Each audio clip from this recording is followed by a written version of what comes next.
General Hospital spoilers reveal that Alexis moves with the precision of someone who has waited far too long for a moment like this. Someone who has watched lies pile up like debris after a storm, and has finally decided to start clearing the wreckage by ripping out the deepest roots. The evidence that Jacinda was with Ezra at the exact time Drew was shot is not just a detail to her, not merely a discrepancy or a contradiction. It is a weapon she has sharpened in silence, a blade she intends to slide beneath every layer of deception Michael has wrapped around himself. From the very beginning, Alexis sensed something festering beneath his calm surface. The way his eyes shifted whenever the timeline was discussed. The way his body leaned stiffly toward denial whenever Drew's name was mentioned. The way he clung to Jacinda's story as if it were an oxygen mask holding back a flood. He knew was coming. And now that the truth about Jacinda and Ezra has risen, cold and undeniable, Alexis understands she has the leverage she needs not only to crack Michael's story, but to force him into a corner so tight it scrapes every inch of the truth he has been fighting to bury. She knows how fragile the human mind becomes under pressure. How guilt tends to reveal itself not in words but in the frantic collapse of confidence, the widening panic in someone's breathing, the subtle tremble of hands that once seemed steady. She watches Michael for these signs the way a surgeon watches for the slightest twitch during an incision, and she sees them, one by one, blooming across his expression like bruises. The courtroom becomes a furnace for Michael long before Alexis unleashes the revelation publicly. Simply knowing that she possesses the information is enough to scorch him from the inside out. He sits there feeling the wall slowly tilted on him, suffocated by the awareness that his entire alibi rests on a woman who was never where she claimed to be. Every second feels heavier than the last. Each moment another reminder that Jacinda's betrayal is now more than personal, it is lethal. The obsession begins forming in him then, a frantic, suffocating obsession not with proving his innocence, but with outrunning the avalanche. Alexis has started. He replays every conversation he had with Jacinda, every glance exchanged, every lie rehearsed, searching feverishly for cracks he failed to notice. He wonders whether Ezra knew all along, whether Jacinda wavered before taking the stand, whether someone else whispered something to Alexis, someone who has been watching him from the shadows, waiting for him to slip. The paranoia wraps around him like smoke, blurring logic with fear, tightening with each passing heartbeat.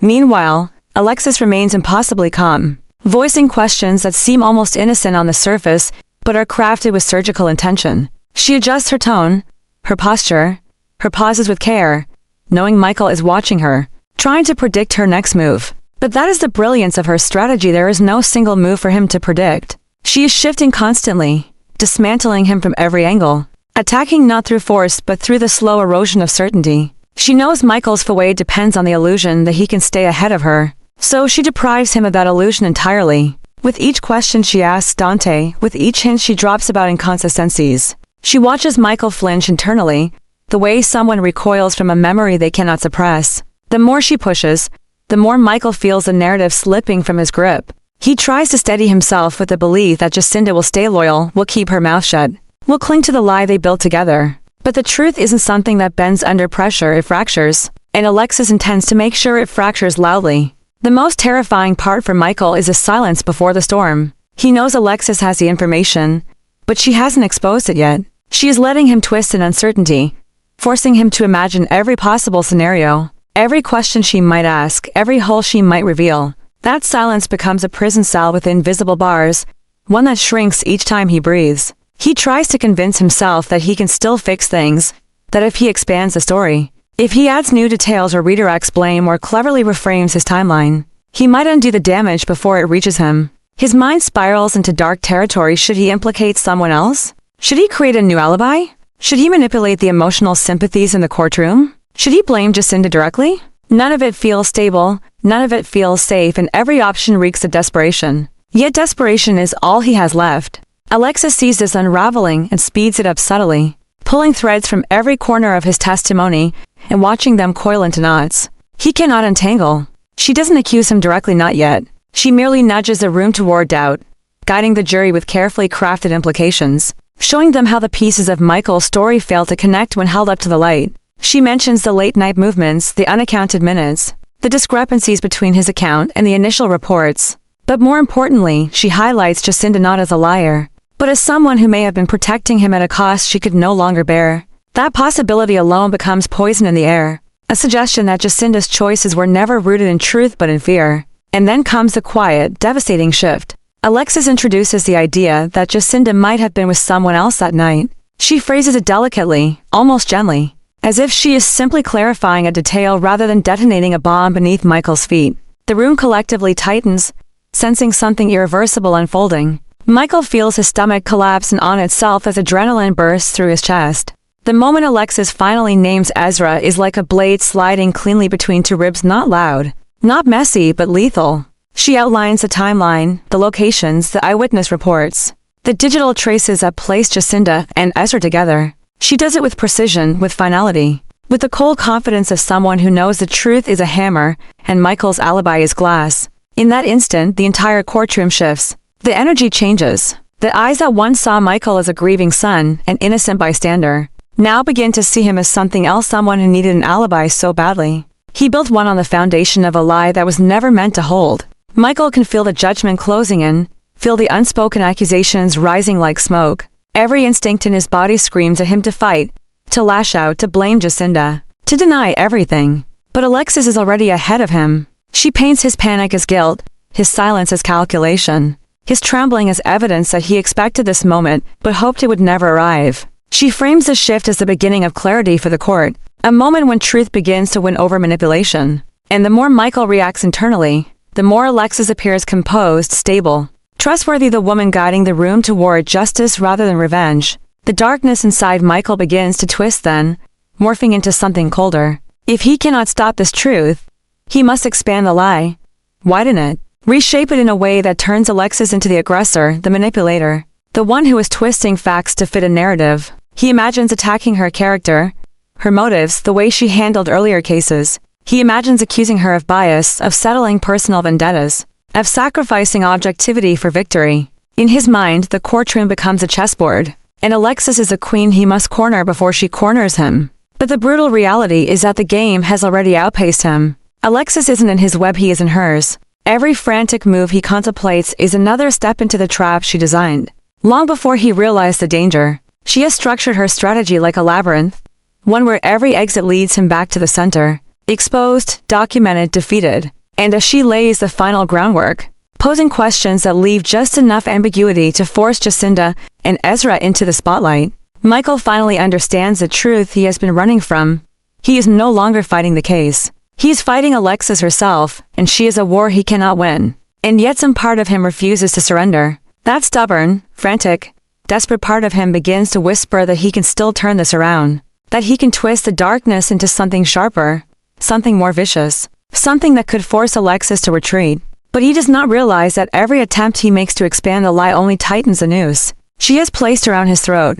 His story is collapsing, his innocence deteriorating, his future disappearing behind the rising certainty that the truth is catching up, and Alexis will make sure it consumes him entirely. Michael begins transforming his fear into something far more dangerous, an obsession sharpened by humiliation, panic, and the unbearable truth that he is no longer controlling the narrative, but being pulled helplessly along by Alexis, whose strategy has cut deeper than he ever imagined. What started as a defensive lie, a temporary cover meant to protect himself and ease the chaos, is now mutating inside him like a living creature, whispering that the only way to survive is to strike back harder, louder, more ruthlessly than anyone expects. The revelation that Jacinda was with Ezra on the night Drew was shot has not just shaken him, it has cracked open every layer of composure he has carefully constructed, leaving him exposed to a kind of psychological collapse he refuses to admit even to himself. He tells himself that Alexis is the one rewriting the truth, that she has twisted the facts into a weapon aimed directly at his throat,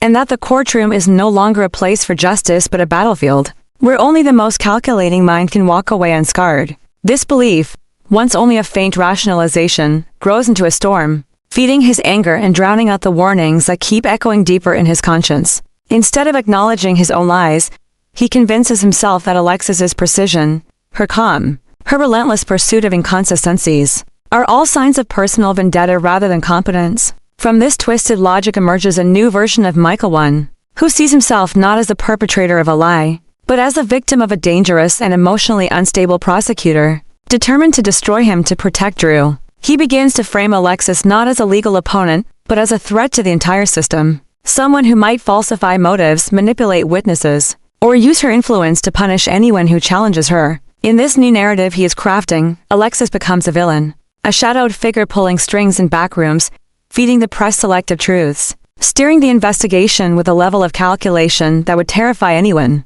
If only he could prove it. And that is where Tracy becomes essential. Tracy, with her reputation, her authority, her unshakable spine, represents something Michael cannot manufacture on his own: legitimacy. With her standing beside him, his accusations carry weight instead of sounding like desperate ramblings of a man unraveling under pressure. Michael begins approaching Tracy with increasing frequency, testing her temper, probing for openings where he might subtly insert his own paranoia into her thinking. He speaks as though he is confiding in her, revealing deep concerns about procedural misconduct, whispering that Alexis has crossed invisible lines, and hinting that Drew might be allowing his personal emotions to influence legal strategy. He frames everything as if he is driven solely by truth, by fairness, by the integrity of the judicial process, masking the fact that he is motivated by pure survival. He tells Tracy that Alexis has manipulated timelines, coerced statements, and perhaps even tampered with witness testimony. He does not have evidence, but he does not need it. He only needs to plant doubt. And as he watches Tracy's expression shift from curiosity to irritation to the beginnings of suspicion, he feels a twisted thrill rising in his chest. The thrill of reclaiming control after being suffocated by Alexis's relentless precision. Whether Tracy believes him or not becomes almost irrelevant. What matters is that she is powerful, loud and feared, and if she directs her ire toward Alexis or Drew, the entire courtroom will feel it. This becomes Michael's obsession, redirecting the battlefield, so that no one is looking at him anymore. He imagines a scenario where Alexis is a one-on trial, where Drew is forced to defend himself against accusations of bias, where the entire case collapses under the revelation that the prosecution is tainted. He imagines walking out of the courtroom victorious, not because he proved his innocence, but because he destroyed the credibility of those who dared to chase the truth. And the longer he indulges in these fantasies, the more his mind distorts reality until he can no longer distinguish between what he fears and what he desires. Meanwhile, Alexis continues tightening the net with the patience of someone who has dismantled powerful men before. She senses a shift in Michael's demeanor, the way he sits straighter, breathing shallowly, hyper-focused on every word she speaks, as if counting the seconds until it's his turn to retaliate. She recognizes the look because she has seen it in defendants who have reached the breaking point, men who would rather burn the entire courtroom down than face the truth of their guilt. But Alexis does not flinch. Instead, she watches him with a cold, analytical gaze, noting each twitch of his jaw, each change in posture, each flicker in his eyes as if cataloging them for later use. She sees not a confident man ready to expose wrongdoing, but a panicked one preparing to lash out to protect himself. And the more desperate Michael becomes, the clearer it is to Alexis that the truth she seeks is closer than ever. But Michael does not see caution, he sees challenge, provocation, insult. The more Alexis observes him, the more he feels hunted, cornered, and stripped of dignity. The growing pressure fragments his thoughts into jagged shards of fear and fury. He becomes convinced that Alexis wants to destroy him personally, not legally. That she is driven by some deep personal hatred rooted in past conflicts he barely remembers. He forgets that she is simply doing her job in his mind. She becomes a towering figure of injustice, the embodiment of everything that threatens him. This distorted perception fuels his resolve to retaliate, to expose her, to crush her reputation with the same ruthlessness he imagines she is using against him. And so he escalates. Michael begins crafting a narrative of himself as a whistleblower, someone stepping forward to expose an internal corruption no one else has dared confront. He starts leaking remarks to anyone who will listen, family members, advisors, even casual acquaintances, insinuating that Alexis has endangered the fairness of the trial, that Drew has allowed his emotions to compromise legal objectivity, that the investigation has been twisted for personal gain. His words slither through private conversations, turning half-truths into dangers, possibilities into accusations. He spins the story so expertly that even he begins to believe it. The more he repeats it, the more real it becomes, until he can no longer remember where the lie began. This is where the obsession grows into its most dangerous form. Michael starts imagining scenarios where he uses Tracy not just as a shield, but as a weapon, one that could fracture Alexis's credibility so completely that the entire case unravels. He contemplates forcing closed-door meetings, demanding public hearings, threatening formal complaints, or even hinting that he might go to the media with allegations of prosecutorial misconduct. He envisions Drew stumbling under the weight of public scrutiny, Alexis scrambling to explain her strategy, judges questioning her integrity. The power of these imagined victories intoxicates him, drowning out reason. But what Michael cannot fathom is that the very aggression he believes will save him is the same aggression that confirms Alexis's suspicions. Each word he spreads, each pressure he applies, each attempt to intimidate his opponents becomes another piece of evidence not of corruption, but of guilt. The courtroom whispers, the shifting public perception, the rising tension in every interaction, they all turn back toward him, tightening the noose he crafted with his own hands. Michael believes he is orchestrating a brilliant counter-strike. In reality, he is spiraling into the darkest version of himself, consumed by the fantasy of destroying others before they destroy him, blinded to the fact that Alexis has already anticipated every step of his unfolding madness. And as he leans more heavily on Tracy, as he sharpens his accusations, as he prepares to launch his most explosive attack yet, he fails to see that this path leads not to victory but to a catastrophic shock, the kind that does not end the trial but ends a man. Michael reaches a point where fear no longer paralyzes him. It mutates into a sharp and reckless determination that pushes him into a dangerous new phase. For days he has waited, cornered by Alexis's strategy, suffocated by the weight of Jacinda's betrayal, and hunted by the suspicion tightening around him like a net woven from every lie he ever told to protect himself. But as the courtroom shifts and all eyes begin turning toward him with growing doubt, something inside him snaps, the instinct not to flee, but to attack. If Alexis has built a trap for him, then he will tear the foundation out from under it. If she has spent weeks preparing to expose him, then he will expose her first. It becomes the only truth he clings to. He's not the one who shot Drew, and if he must burn down half the courthouse to prove it, then so be it. This belief becomes his anchor, the one solid thing he trusts in the storm tearing through his mind. He replays the night of the shooting in his head, not to find mistakes in his own story, but to remind himself that he had nothing to do with the gun, the trigger, the blood. Someone else pulled that trigger. Someone else walked away from the blast of violence that shattered everything. And yet Michael is the one standing under the spotlight, facing accusations, drowning in suspicion. The injustice festers inside him until he convinces himself that Alexis is no longer simply seeking truth. She is targeting him purposefully, twisting the narrative so intensely that even the actual shooter is fading into the background. He refuses to let her win. He refuses to let her rewrite him as a monster. He refuses to let the world forget that Willow is the one with the real secret. And that realization, silent, poisonous, impossible to ignore, is where the true war begins. Michael knows that Willow is cracking. He sees it in the way she avoids his eyes, in the way her hands tremble when certain questions arise, in the way she seems haunted by a memory she cannot speak aloud. He has watched her carry guilt that does not belong to him, guilt that he knows is rooted in the night Drew was shot. And although he once believed protecting her was his duty, he now sees how that protection has become the very rope tightening around his neck. The more Alexis pushes him into the corner, the more Willow becomes part of the evidence against him, simply because she is too fragile to withstand interrogation. She is unraveling, and if she collapses, she will take him down with her whether she intends to or not.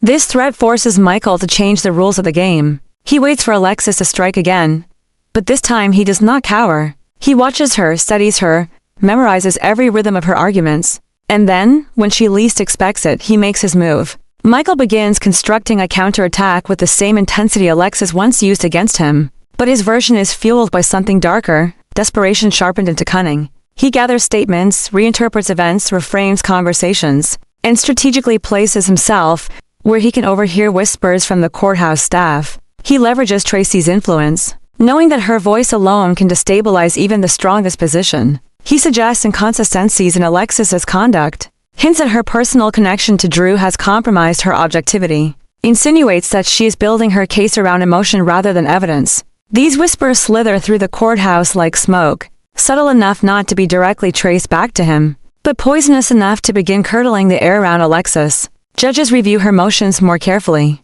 Colleagues question her tone. Observers wonder if she is being too aggressive, too determined to bury Michael before all the facts are in. It works slowly at first, but undeniably. The pressure shifts, the narrative wavers, and Michael feels, for the first time in weeks, that he is no longer suffocating. But this victory is not clean. It comes with shadows. Willow watches him from the side, seeing a version of Michael she never imagined, a man who is now fighting the truth, with the same ferocity Alexis uses to uncover it. The guilt she has been hiding swells until it strangles her. She knows that she is the one who made the fatal choice, the one who panicked, the one who held the gun in shaking hands while the world around her blurred into chaos. And yet she has remained silent, letting Michael shield her with lies he crafted so carefully that even she began to believe them. But now that he is fighting back, now that he is stepping into the fire to protect both of them, the truth becomes unbearable. She feels the weight of every second he suffers. She sees the war inside him turning darker. She fears that one day he will break completely, and when he does, when he finally snaps under the pressure, he will turn on her, not out of hatred, but out of survival. This possibility gnaws at her mind like claws scraping metal. And just as Willow begins to lose her grip, Michael escalates again. He presents evidence, not undeniable proof, but threads woven into the beginnings of a compelling argument that the shooter could not have been him. He highlights inconsistencies in the timeline, challenges certain witness angles, and casts doubt on the order of events Alexis has insisted on. And then he makes his boldest move. He demands that the investigation expand beyond him. He insists that other suspects be reconsidered. He uses his right to testify as a weapon, not to defend himself but to force the courtroom to acknowledge possibilities that Alexis hoped to keep buried until the moment she could strike. The ripple effect is immediate.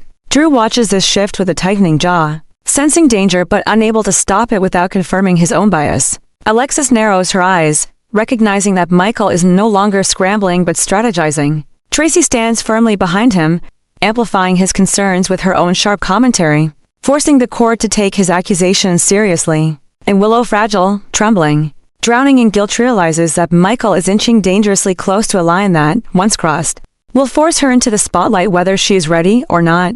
This is when the true battle begins. Michael is no longer simply defending himself. He is attacking the foundation of Alexis's case. He is turning the courtroom into a battleground where truth and lies clash with equal force. He begins suggesting that the shooter may have been someone close to Drew, someone overlooked, someone with emotional motive rather than calculated intent. Without naming Willow, he allows the thought to linger silent, invisible, but growing with every unanswered question. Alexis senses it instantly. She feels a shift, the dark current moving beneath the surface. The threat Michael is quietly unleashing. If he cannot escape the trap, he will drag someone else into it. If he cannot prove innocence, he will challenge guilt itself. If he cannot be clean, then everyone will be dirty. And that is the moment when the temperature of the case changes completely. Whispers rise, eyes turn, doubts spread. The pressure on Willow intensifies as though the walls themselves are narrowing around her. Michael sees this and hardens further, believing that he is not hurting her but protecting both of them by attacking the bigger threat. What he does not see, what he refuses to see, is that every step he takes brings Willow closer to implosion. Her guilt spirals into panic. Her panic spirals into nightmares. And her nightmares spiral into the horrifying possibility that Alexis is getting closer to the truth. Then Michael realizes. She watches the war intensify and feels herself pulled into its center, knowing she cannot survive much longer in the shadows. Michael's attack may protect him, but it exposes her. It tears through the fragile safety she has built and forces her to confront the terrifying truth. Michael is not the one who shot Drew. She is. And soon, whether she chooses it or not, the world will know.